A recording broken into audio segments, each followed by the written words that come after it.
आज जो हमारा टॉपिक है, हम जो पढ़ने जा रहे हैं वो है स्ट्रैटिफाइड सैम्पलिंग। स्ट्रैटिफाइड सैम्पलिंग से मुराद है बेटा कि जब हम पूरी पॉपुलेशन को, जैसे हमारे पास एक पॉपुलेशन है कैपिटल N साइज़ की, उसको अगर हम homogeneous and non overlapping divide कर लेते हैं ग्रुप में, तो वो क्या बन जाते हैं, मुख्तलिफ स्ट्रैटाज। पॉपुलेशन क्या है, वो हमारी नॉन होमोजीनियस हो। जैसे फ़र्ज़ करें एक शहर की पॉपुलेशन है, उसमें हॉस्पिटल्स भी हैं, स्कूल्स भी हैं, कच्ची आबादियाँ भी हैं और कॉलेजेस भी हैं। एक अगर उनके अंदर सिमेट्री नहीं, या क्या कह सकते हैं, एक जैसी खूबियाँ नहीं पाई जा सकती, तो वो क्या होती हैं, हेट्रोजीनियस पॉपुलेशन होती है।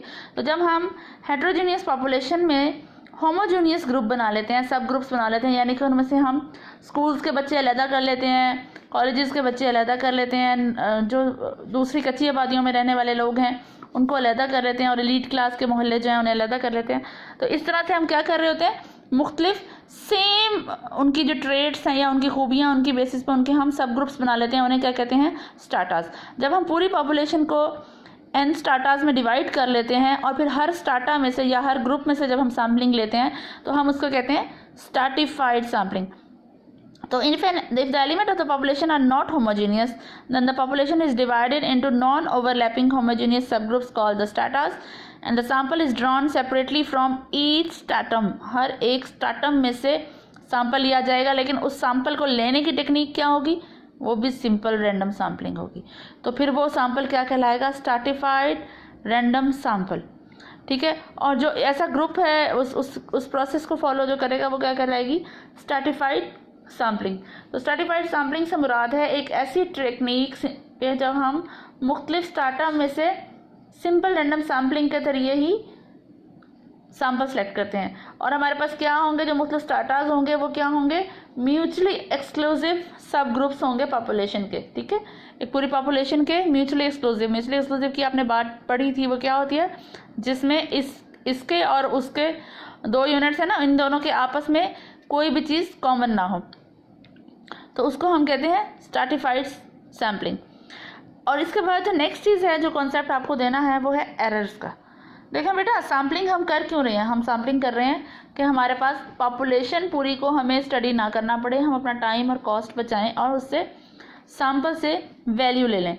जब हमने सैम्पल से वैल्यू लेनी होती है तो उस सूरत में हमारे पास क्या होता है कि हम देखते हैं कि जो सैंपल से एस्टीमेट निकला है वो हमारी पॉपुलेशन वैल्यू के कितना करीब है। ट्रू वैल्यू जो होगी, एरर जो है, एरर से मुराद होगा कि पॉपुलेशन की वैल्यू में और सैंपल की वैल्यू में डिफरेंस। ठीक है, एरर से मुराद है एक ऐसा डिफरेंस एस्टीमेटेड वैल्यू में और पॉपुलेशन की ट्रू वैल्यू में जो जनरेट हो रहा है। अब उस एरर में हमने जो टर्म्स पढ़नी है उसमें है true value, accuracy, precision and types of sampling error and non sampling error. Error हैं कितनी तरह के, एक तो है सैम्पलिंग एरर है और दूसरा क्या है, नॉन सैम्पलिंग एरर। तो हमारे पास जो एरर की जो टाइप्स हैं उनमें क्या है, सैम्पलिंग एरर में the sampling error is the difference between the value of the statistics obtained from an observed random sample and the value corresponding of the population parameter being estimated. देखो बेटा, population की एक value है और एक क्या है, सैंपल वैल्यू। उन दोनों के दरमियान में जो डिफरेंस आ रहा है या फ़र्क आ रहा है वो हमारे पास क्या होगा, सैम्पलिंग एरर। सैम्पलिंग एरर हम कैसे ख़त्म भी कर सकते हैं इस चीज़ को, उसको ख़त्म करने के लिए हमारे पास क्या तरीक़ाकार है कि अगर हम सैंपल का साइज़ बढ़ा दें, अपना डिज़ाइन इम्प्रूव कर लें, या अपनी जो सप्लीमेंट्री इन्फॉर्मेशन है उसको करेक्ट कर लें या उसको बढ़ा लें, तो हमारे पास क्या हो जाएगा, हम अपने एरर को ख़त्म कर सकते हैं।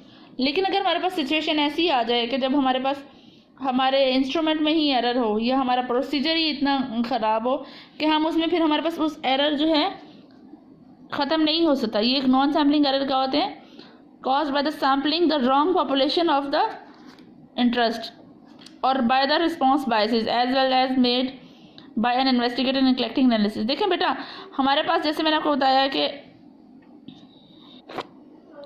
जो ये नॉन सैम्पलिंग एरर्स हैं वो हमारे पॉपुलेशन के साथ पूरे सर्वे में भी हो सकते हैं और सेंसस में भी हो सकते हैं।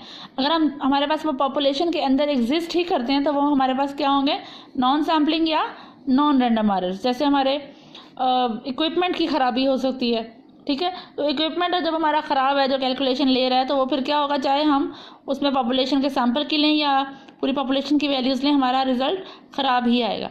नेक्स्ट टर्म जो एक जनरेट होती है वो है बायस। बायस का वर्ड लफ्ज़ी मानी है झुकाव। देखें बेटा, अगर हमारा किसी चीज़ की तरफ बायस रवैया है या हमें वो चीज़ पसंद है या ना पसंद है, तो हम अल्टीमेटली हमारा रिजल्ट उस पर अफेक्ट होगा।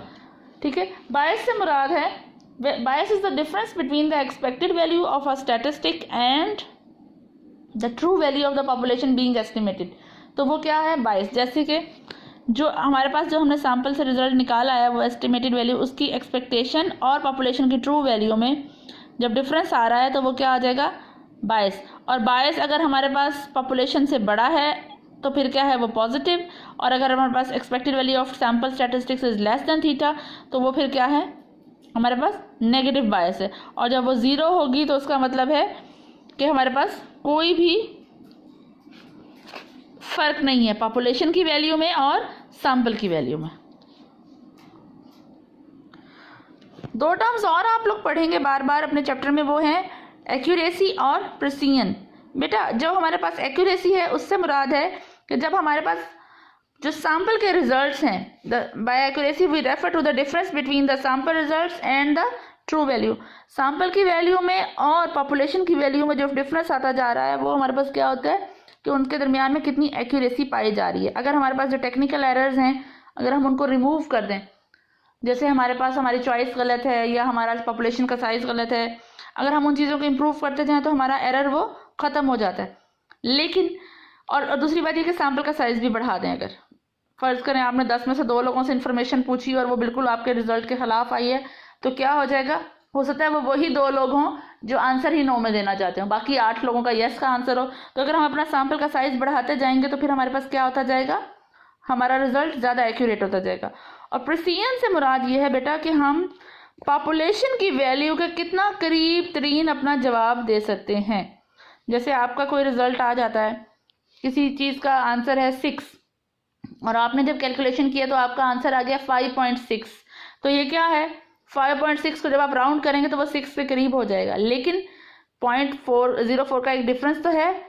अब आपके पास अगर वो क्लोजली रिप्रोड्यूस कर सकें आप सैंपल के रिजल्ट्स को, तो वो आपका क्या होता है, प्रिसीजन आती जाती है। जितनी दफ़ा आप सैंपल लें, एक पॉपुलेशन में से आपने एक दफ़ा सैंपल लिया उसका रिजल्ट वही है, नेक्स्ट टाइम लिया उसका रिजल्ट वही है, बार बार जब आप सैंपल लेते जाएंगे तो आपका रिजल्ट क्लोजली रिप्रोड्यूस हो सके पॉपुलेशन के रिजल्ट से, that is called as precision.